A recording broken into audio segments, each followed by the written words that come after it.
네, 안녕하세요. 푸딩맨입니다. 오늘 오랜만에 제가 유튜브 방송을 찍네요.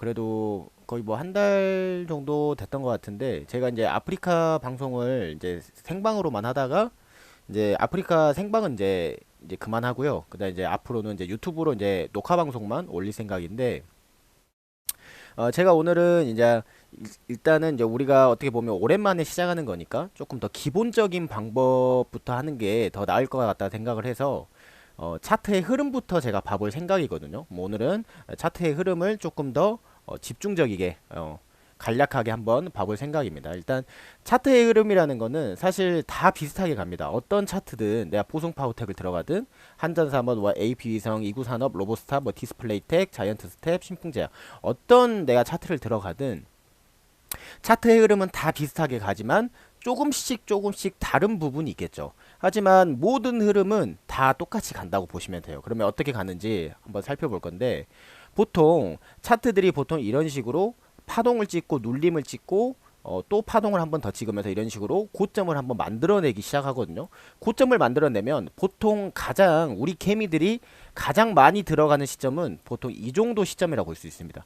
어느 정도 좀 이 종목에 대해서 신뢰성이 있고 좀 좋다고 생각을 해서 이 정도 부근에서 들어가는 분들도 많이 계시지만, 아니면 이 정도 부근에서 보통 이 정도 부근에서가 가장 거래량이 많다고 볼 수가 있어요. 그럼 거래량이 많다는 뜻은 그만큼 개미들도 많이 진입이 해 있다는 소리거든요. 근데 보통 이렇게 고점을 찍고 나면 어떤 식으로 이제 내려오느냐, 이런 식으로 고점과 저점이 낮아지면서 내려오는 형상을 겪거든요. 이렇게. 그러면 고점과 저점이 낮아진다는 뜻은 어떤 뜻이냐면, 고점을 이렇게 연결해보고 저점을 이런 식으로 연결해보면 그게 지지선과 저항선이 되면서 이런 식으로 고점과 저점이 낮아진다고 보면서 내려올 수가 있어요. 그러면 이런 차트가 하나가 있는데 정확한 차트를 한번 봐볼게요. 어떤 식으로 이게 내려오냐면,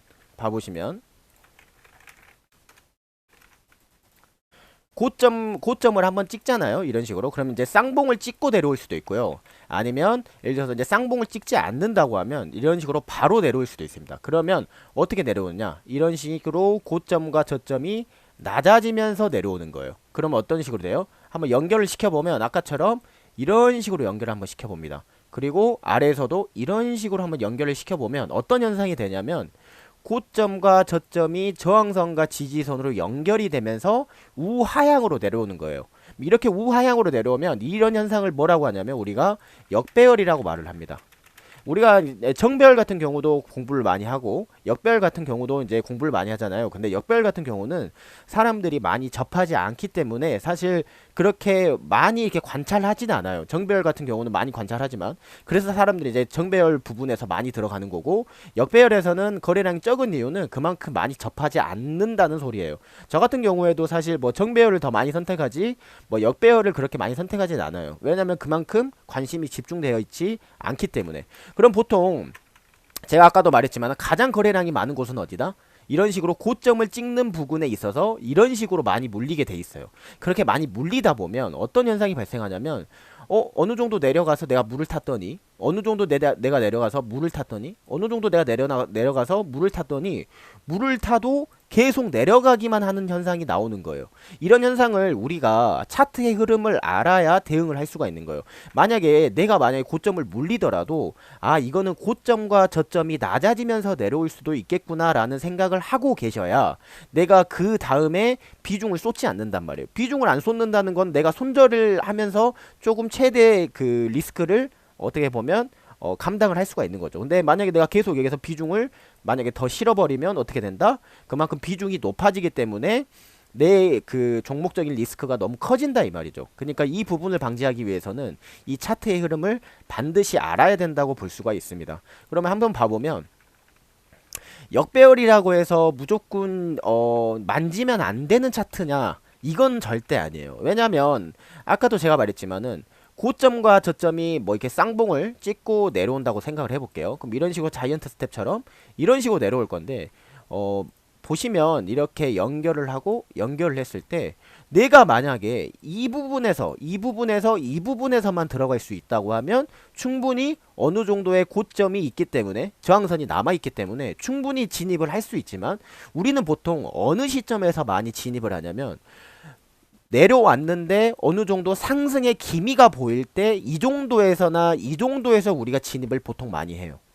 이 정도에서 확실하게 진입을 해주면 좋고 이 정도에서 확실하게 진입을 해주면 좋은데 보통 반등하는 시기가 되고 나서 한 3, 4일이 지났을 때 어느 정도 시간이 지났을 때 많이 이렇게 진입을 하게 되거든요. 그러면 다시 물리는 거예요. 이런 현상을 반드시 내가 극복을 하기 위해서는 이 차트의 흐름을 반드시 알고 계셔야 물리지 않고 내가 비중을 쏟지 않을 수가 있어요. 사람들이 예를 들어서 여기에서 물렸다고 한들 만약에 쌍봉으로 올라왔을 때 이 부분에서 팔까요? 이 부분에서 매도를 칠까요? 절대 매도 안 칩니다. 왜냐하면 사실상 여기에서 들어가는 사람들은 보통 이 고점을 넘는 신고가를 바라보고 들어가셨을 거예요. 근데 당연히 신고가를 바라보고 들어갔지만은 이런 식으로 저항선이 막혀있기 때문에 분명한 거는 이 쌍봉 라인의 고점 저항 라인에서 팔아줬어야 됐는데 팔지 않죠. 왜?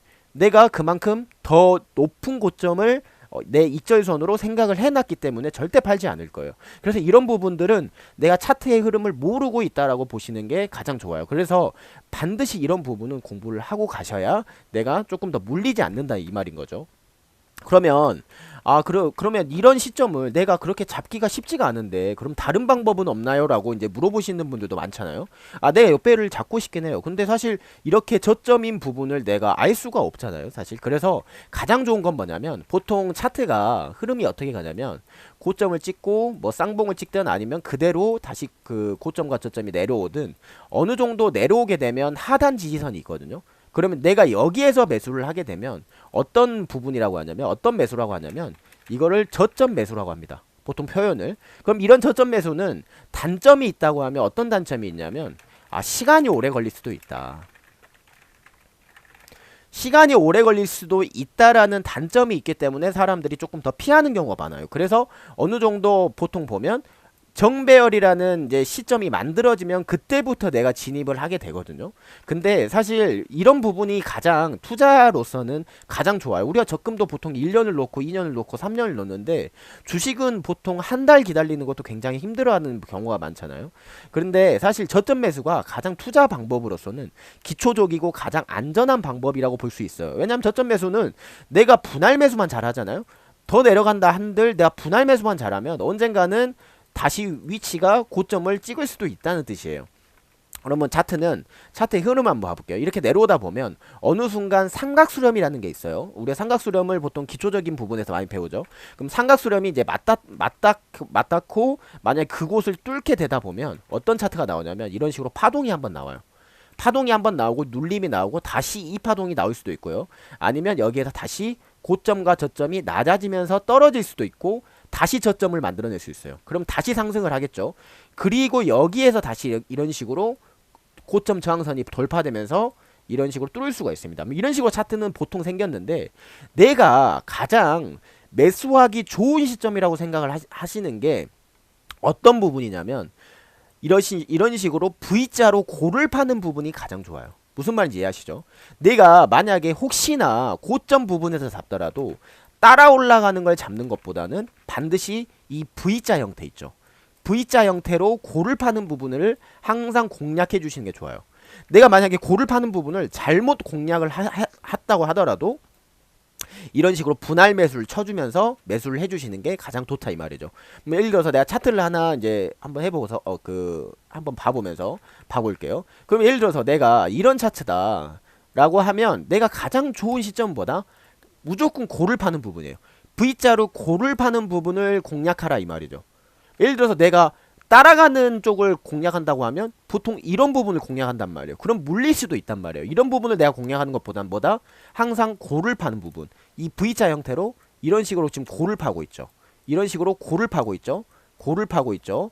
이런 식으로 고를 파고 있어요. 그럼 여기서도 마찬가지로 이렇게 고를 파고 있죠. 그럼 내가 만약에 혹시나 여기서 들어가서 물리더라도 고를 파는 부분에서 한 번 더 분할 매수를 쳐줌으로써 보통 이런 식으로 그 기다리는 방법이 있겠죠. 이런 식으로 하시는 게 가장 좋아요. 무슨 말인지 이해하시죠? 차트의 흐름은 반드시 알고 가셔야 물리지도 않고요. 대응도 가능하다 이 말이에요. 아시겠죠? 오늘은 여기까지 마무리하겠습니다.